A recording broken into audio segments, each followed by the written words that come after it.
एकंदर आता आपल्या मुंबईमध्ये कोविड-19 करोनाचं संकट गेलं नाही हे वारंवार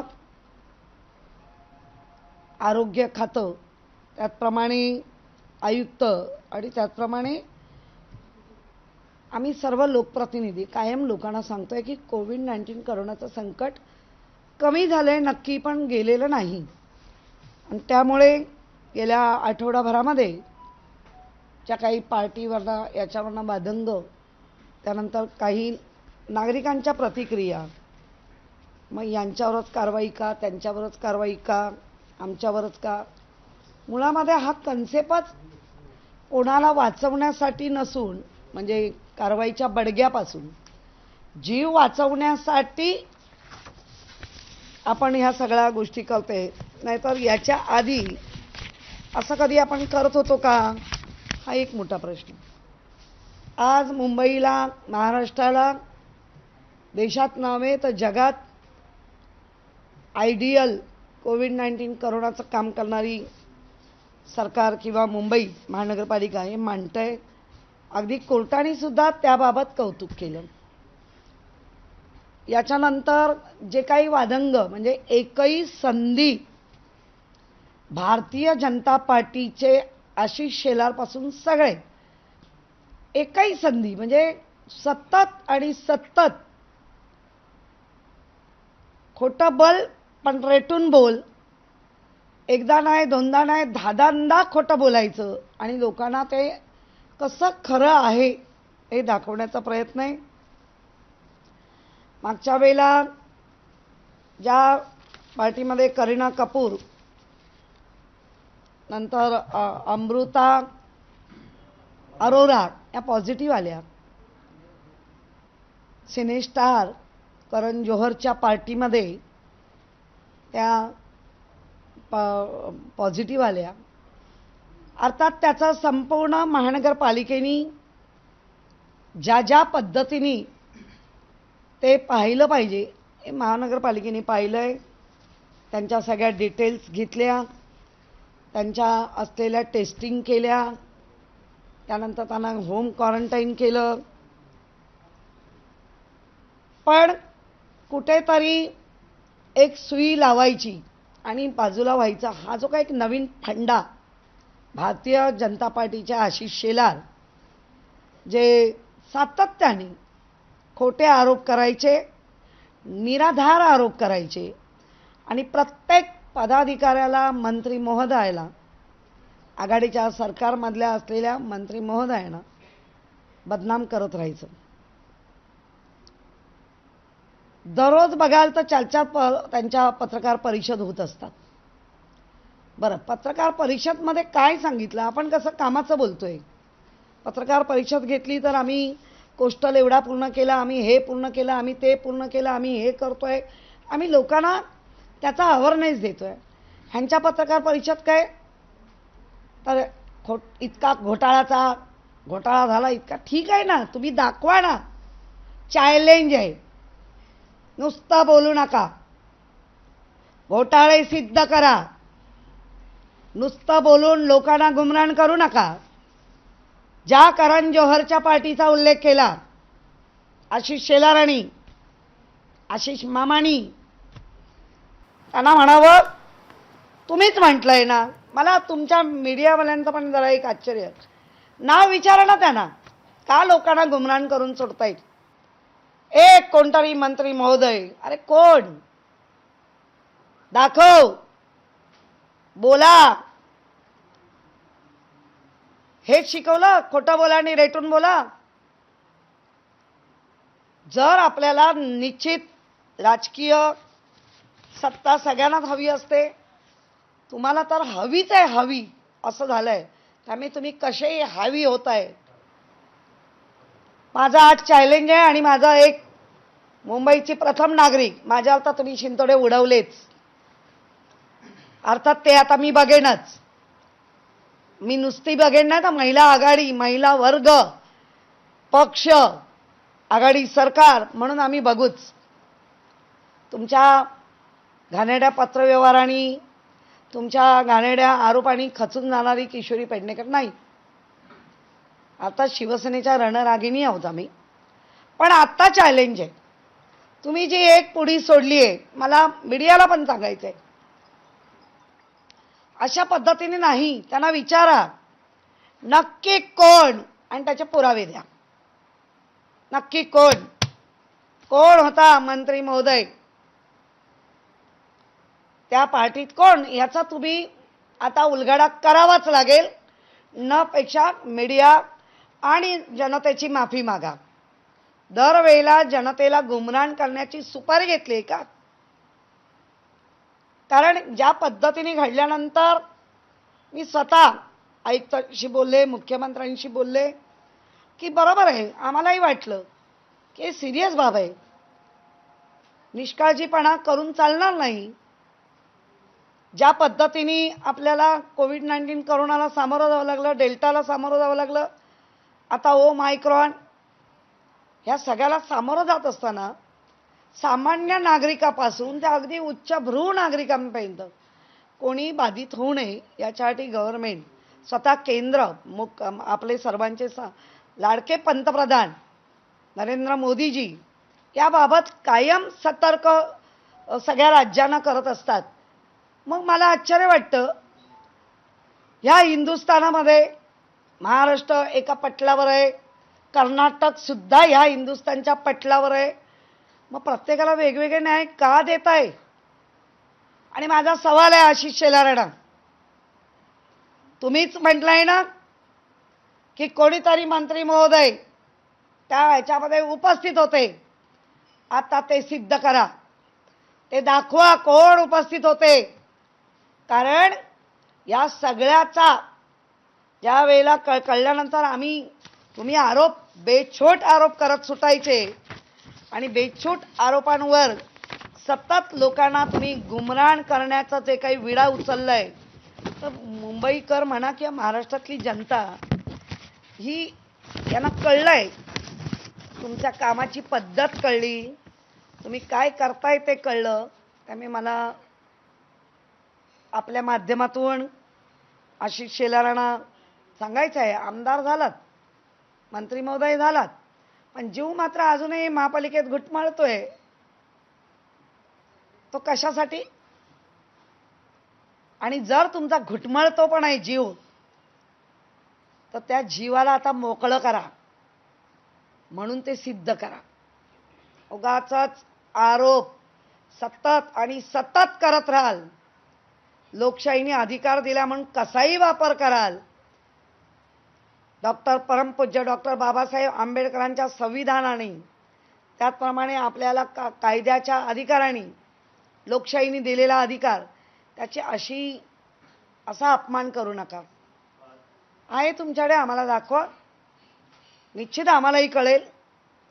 पण फक्त लोकांना वेगळ्या पद्धतीने सांगत राहायचं आणि म्हणत राहायचं की कोणतरी होता, कोणतरी होते. ते कोण होते याचा आता पुराव्यासहित आपण खुलासा करावा. अन्यथा महाराष्ट्राची, मुंबईची आपण माफी मागावी, असं आमचं सर्वांचं, आता मुंबईकरांचं मत आहे आणि आमचंही तेच मत आहे. ज्या पद्धतीने तुम्ही आरोप करता, इकडे घोटाळा झाला, तिकडे, आजही तुमचे नगरसेवक स्टँडिंगमध्ये बसतात, तेव्हा काय करतात? त्या क्षणाला का नाही हे करत? आणि म्हणजे याचा अर्थ तुमचे एवढे नगरसेवक आहेत ते अकार्यक्षम आहेत, तुमचा त्यांच्यावर विश्वास नाही. आणि म्हणून, कारण काय 10-15 नाही हो, 83 नगरसेवक आहेत ना तुमचे, सगळे अकार्यक्षम, फक्त तुम्ही हुशार. तर तो पद्धत आता बंद करा आणि जे काही ज्या एकमताने काढा, आणा लोकांसमोर. पण नुसतं लोकांना खोटं घोटाळे करून स्वतःचे घोटाळे लपवत राहायचे किंवा स्वतः काहीच करायचं नाही, कारण ती संधी तुम्हाला मिळत नाही आहे. आणि त्याच्यामुळे जर तुमचा जीव महापालिकेत घुटमळत असेल, तर माझं म्हणणं आहे आता तो मोकळा करा. अनेक नगरसेवक तुमच्या या पद्धतीला कंटाळले आहेत, सतत त्यांनाही आता हा कंटाळा आला आहे. एक नाही दोन दोन टर्म त्यांचे तुम्ही खराब केले, त्यांना कामच करू दिलं नाही. त्यामुळे त्या बरेचसे नगरसेवक संपर्कात आहेत. ताई, याच्याशी निगडीत एक प्रश्न आहे की अमित साटम यांनी देखील एक आरोप केलेला आहे, त्यांचा व्हिडिओ देखील व्हायरल होतोय की आता ज्या नियमावली लावलेल्या आहेत पार्किंगवरती किंवा नवीन येणाऱ्या 30 बसवरती, या सगळ्या नियमावली केवळ हजारो कोटी रुपयांची वसुली करण्यासाठी आहे. शिवसेना याची वसुली करते आणि एजंट म्हणून आयुक्त इक्बालचे हे काम करतायत, अशा पद्धतीचा थेट आरोप केला. नाही, मला तेच आश्चर्य वाटतं, हे आमदार आहेत, इतक्या बेजबाबदारपणे कसे बोलू शकतात. ह्या कुठल्याही याला एक सिस्टम आहे. आम्ही नाही म्हणणार की उत्तर प्रदेशमध्ये काय चाललंय, इकडे काय चाललंय, शरीफांकडे कोण जेवायला जातंय, कोण तिकडे पार्ट्या झोडतंय, कुठे आम्ही काय म्हटलं, ज्याचा त्याचा प्रश्न. पण ज्याच्यामध्ये आगच नाही तिथे धुवा कसा काढायचा, हा भारतीय जनता पार्टीच्या सगळ्या लोकांकडनं शिकण्यासारखं आहे. अमित साटमना माझं सांगणं आहे, तुमचं म्हणणं आहे नुसतं बोलायचं नाही, खरं करून दाखवा. कारण बोल घेवडे पोपट आता तुम्ही झाले ते लोकांना कळत आहे. आणि तुमच्याकडे असं एक स्पर्धा लागलेली आहे, भातकळकर पुढे की आशिष पुढे की मी पुढे. त्यामुळे हे तुमचं पुढे पुढे तुमच्याकडे राहू दे, पण कारण नसताना तुम्ही किती शिवसेनेला टार्गेट केलात तरी आज लोकांशी नाळ जोडलेली शिवसेना आहे, कायम स्वरूपी ती जोडलेली राहणार आहे. तुम्हाला कायम आमचं चॅलेंज आहे. जर तुम्ही म्हणताय घोटाळे घोटाळे, तर तुम्ही ते संपूर्ण तो घोटाळा काय जे असेल ते आणा समोर. कारण मुख्यमंत्री महाराष्ट्राचे हे शिवसेना प्रमुख बाळासाहेबांचे सुपुत्र, आणि त्यांचं जे आत्तापर्यंतचा लोकांनी जो प्रवास पाहिला आहे आणि त्यांचं वागणं पाहिलं आहे, तर तिथे काय करता येत नाही. आणि महापालिकेत आमदार होऊनही जीव इथे घोटाळत आहे त्यांचे, तोच खरा मोठा घोटाळा आहे. मॅडम, ज्या प्रकारे आपण जर पाहिलं तर काही दिवसांपूर्वी सुशांत सिंग केस आत्महत्या झाली होती, तेव्हा सुद्धा एका पार्टीचा उल्लेख झाला होता. तेव्हा सुद्धा मंत्री महोदय त्या पार्टीत होते असे उल्लेख भाजपने केला होता. आणि आता पुन्हा एकदा एक वेगळी पार्टी जी आहे ती झाली आणि त्यामध्ये सुद्धा मंत्री महोदय कुठे आहेत असा उल्लेख होतो. वारंवार कुठेतरी टार्गेट भाजपकडून केलं जात आहे का काही ठराविक मंत्री? नाही, मला आज मीडिया हा चौथा स्तंभ आहे. ज्यावेळेला अशा पद्धतीने बेताल बोलणी होतात बिनबुडाचे, त्यावेळेला मीडियाने सुद्धा विचारलं पाहिजे की दाखवा ना आरोप काय आहे. 100 वेळा हा खोटा केलं ना, आशिष शेलारला ती आता सवय झाली आहे. त्यामुळे आम्हाला म्हणणं आहे, आमचं उत्तर आता चॅलेंज आहे, हे आता दाखवाच. कारण आम्ही नाही सांगणार, कारण ह्याची संपूर्ण चौकशी जे काय आहे ते आमच्याकडे आहे. तुम्ही दाखवा, आता तुम्हाला चॅलेंज आहे, हे तुम्ही दाखवा. तुम्ही म्हणालात काही नगरसेवक शेलार यांच्या या वागण्याला वैतागले आहेत भाजपचे. कोण आहेत ते नगरसेवक, किती संख्याबळ आहे आणि त्यांचं काही बोलणं किंवा तुमचा काही संपर्कात आहे? नाही, इतकं सहज सांगायचं एवढं सोपं आहे ते. आहेत, संपर्कात आहेत, सगळ्यांना भेटतायत. का सांगा, ते सिक्रेट, टॉप सिक्रेट आहे.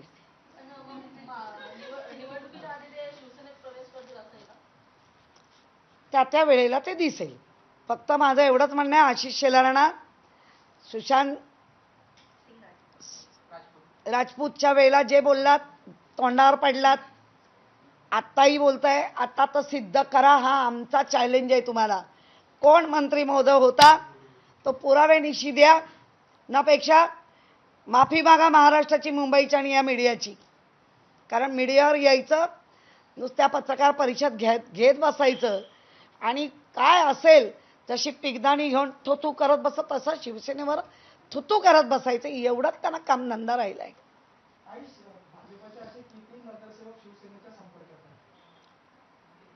टॉप सिक्रेट बोलले ना, पूरा आंकड़ा लागेल. ईश्वर जी, हिंदी में बता दीजिए कि क्या आशीष शेलार के आरोप है, उस पर क्या कहना है आपका? मुझे यही कहना है, आशीष शेलार बहुत ही झूठ बोल रहे हैं. वो बहुत ही, आज भी उनकी जान महानगर पालिका में अटकी हुई है.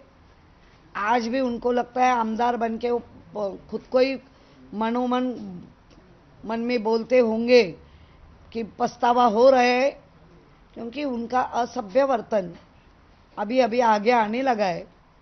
और आशीष शेलार ने जो कहा है, करण जौहर के पार्टी में कोई तो मंत्री महोदय उपस्थित था, तो मेरा चैलेंज है आशीष शेलार को, आज भी हम कहते दिखाओ कौन था, नाम बता दो और प्रूफ दे दो।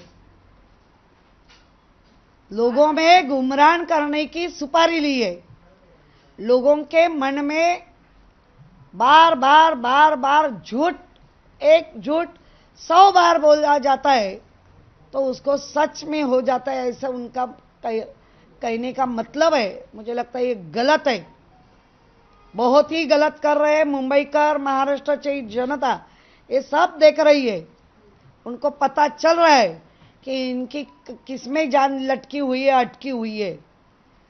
और पूरा सिस्टम है महाराष्ट्र नगर, जो ग्राम सेवक रहता है या सरपंच रहता है, उसमें एक सिस्टम रहता है, सिस्टम से भी काम होता है, ये पता नहीं है लगता है मुझे। वसूली शिवसेना कर रही है, ये वो करे, तो आप जो बोल रहे हैं अभी बोलना नहीं, सिद्ध करो और दिखा दो। मैम आशीष शेलार का कहना है कि बीएमसी अगर सीसीटीवी कैमरा देखे करण जौहर उसमें साफ पता चल जाएगा। हाँ नहीं, हम क्यों, आप दिखाओ, हमारे पास है, हमने करण जौहर से लिख के भी लिया और सीसी सब कब्जे में लिए, अभी आप दिखाओ। मीन हर साइड में से हमें आरोपी बनाना ही है, बस ये गलत बात है। आपने कहा है तो आप दिखा दो, आपको चैलेंज है, आप दिखा दो, हम तो दिखाएंगे ही। आप कहो कि मुझे पता नहीं था, अभी आप दिखाओ, तो हम दिखाते हैं।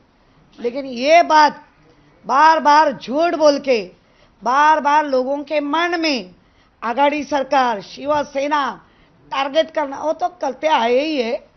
25 साल हमारे साथ रहे, पूरा खाना अच्छा ले लिया टॉनिक, और अभी हमसे ये कर रहे हैं। मैम कौन से मंत्रियों को टारगेट कर रही है शिवसेना इस भाजपा?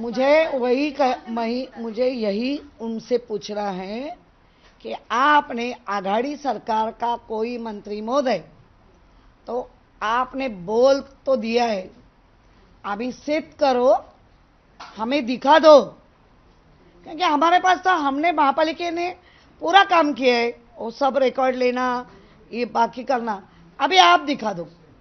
सपने में बार बार हम ही आते हैं तो ये हमारा प्रॉब्लम नहीं है, आपका प्रॉब्लम है। मैम अभी आपने कहा कि अच्छा टॉनिक बीजेपी ने ले लिया है, कल अमित शाह ने पुणे में कहा था कि शिवसेना ने धोखा दिया, विश्वासघात किया और सत्ता की लालच में दुश्मन की गोद में जाके बैठ गए। एक तो पॉलिटिक्स जो पहला हुआ, उप मुख्यमंत्री अजित पवार साहब और फडणवीस साहब की शपथ विधि सबने देखा है। हमारे घर में जब भी दूध आता है उस टाइम वो शपथ विधि हुआ है, सब एकदम गड़ी नींद में थे, तभी क्या चल रहा था उसका तो पहला जवाब दे दो। दूध आने के टाइम में, पेपर भी नहीं, दूध आने के टाइम में दूधवाला बन के आपने शपथ ली, तो उसकी पहली जानकारी दे दो, क्यों ली, और तभी आपको वो दुश्मन चलते थे गोद में नहीं, पूरे कंधे पे। तो अभी हमने किया तो हमारा दुश्मन गोद में, और आप करते तो दोस्ती याराना, ये कैसी बात है। तो मुझे लगता है उनको अभी कर्नाटक में जो हुआ उसके बारे में कोई बोल रहा है, आप पूछो ना उनको। शिवाजी महाराज की जय, क्या शिवाजी महाराज की, छत्रपति शिवाजी महाराज की जय, वो नहीं कहते। और जिस शिवाजी महाराज का विटंबन हुआ उसके बारे में पूरा महाराष्ट्र में जो संताप हो रहा है, उसके बारे में एक भी मैके का लाल कोई बोल रहा है? इसके अलावा ओमिक्रॉन को लेकर क्या आंकड़े लगातार बढ़ रहे हैं पूरे महाराष्ट्र में, बीएमसी की तरफ से क्या कदम उठाए जा रहे हैं ताकि इसका संक्रमण रुके, खासतौर पे क्रिसमस और न्यू ईयर को लेकर क्या कोई गाइडलाइंस? देखो, हमारा तो कदम कदम बढ़ाए जा, वो तो चालू है, लेकिन जिस तरह इतना भयावह अवस्था पूरे वर्ल्ड में, देश में, महाराष्ट्र, मुंबई में, और इनको राजनीति सूझ रही है।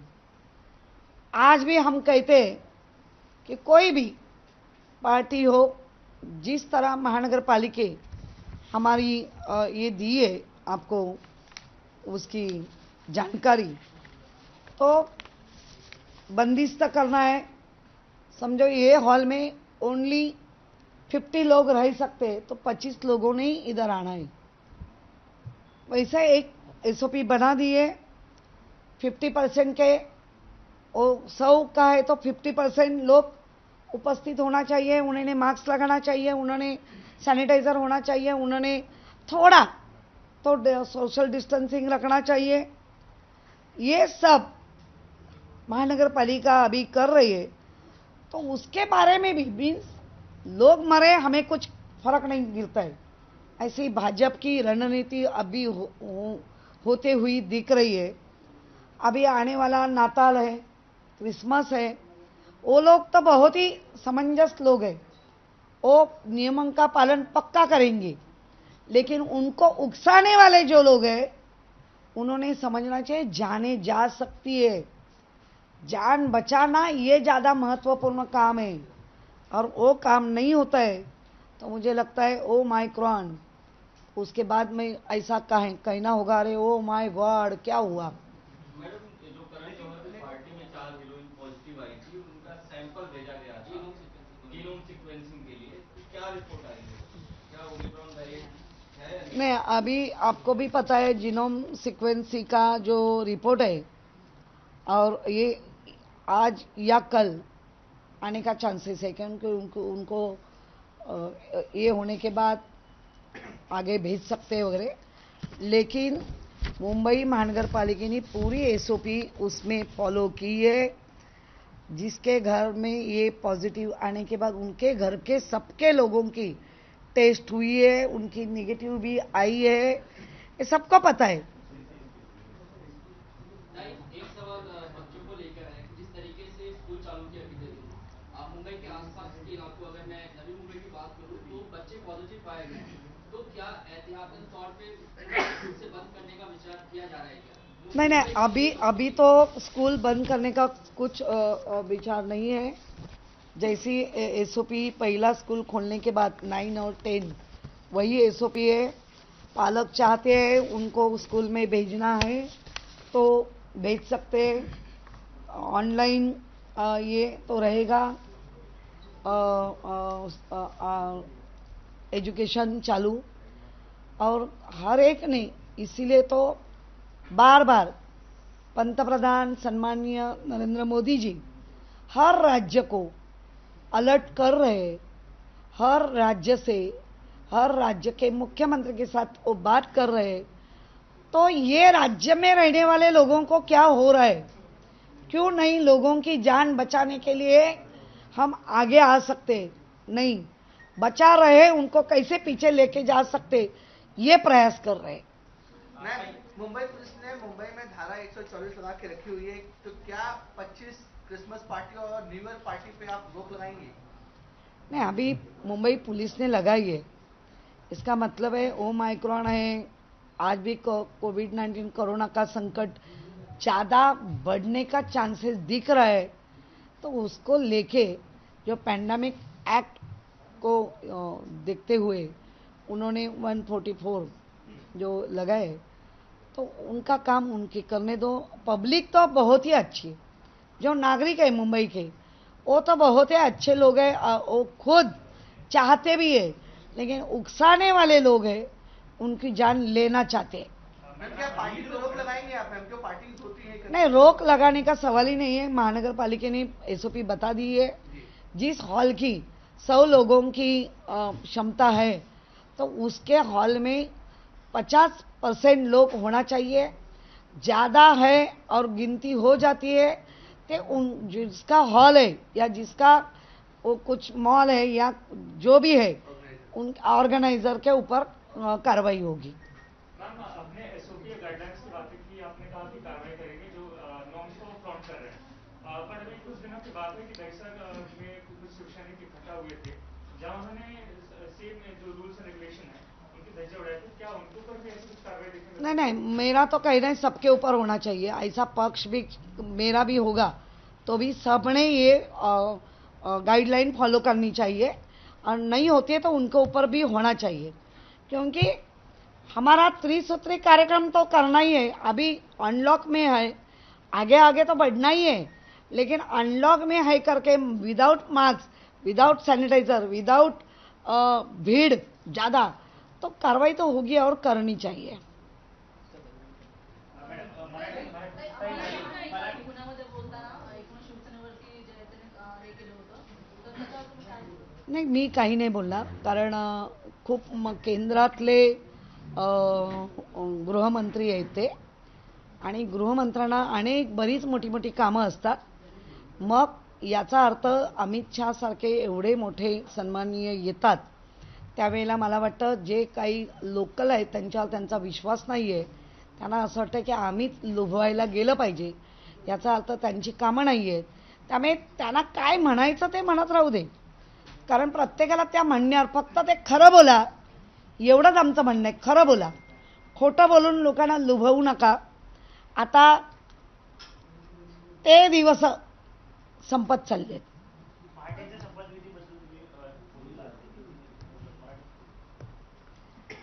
आता कोणीतरी मला विचारलं की तुम्ही दुश्मनांच्या गोदमध्ये जाऊन बसले असं सन्माननीय अमित शहा गृहमंत्री हे म्हणाले, असं तुम्ही म्हटलंय।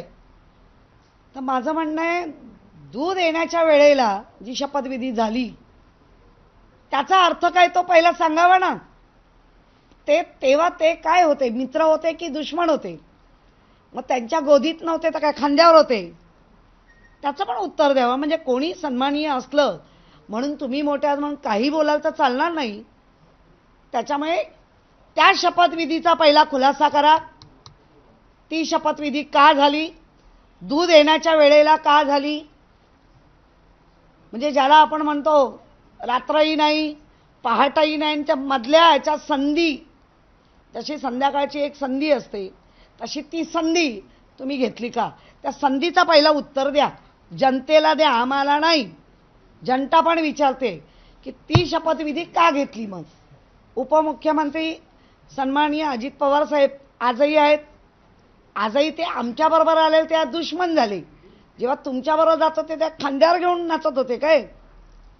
मॅडम ज्या प्रकारे 30 दिवस आता काय नियमावली मुंबई महापालिकेची असणार आहे, काय कडक निर्बंध असणार आहे? कडक निर्बंध म्हणण्यापेक्षा आता नागरिकांना कळलेलं आहे, एकतर आमचे जे बांधव आहेत नाताळ साजरा करणारे त्यांनाही या सगळ्या SOPचं पालन करायचं आहे। मागील 2 वर्ष त्यांनी ती केलेली आहे, त्यामुळे ह्या वर्षी पण ते करतील आणि त्यांना ते करायला आवडेलही, कारण डिसिप्लिन पाळणारी लोक आहेत ती।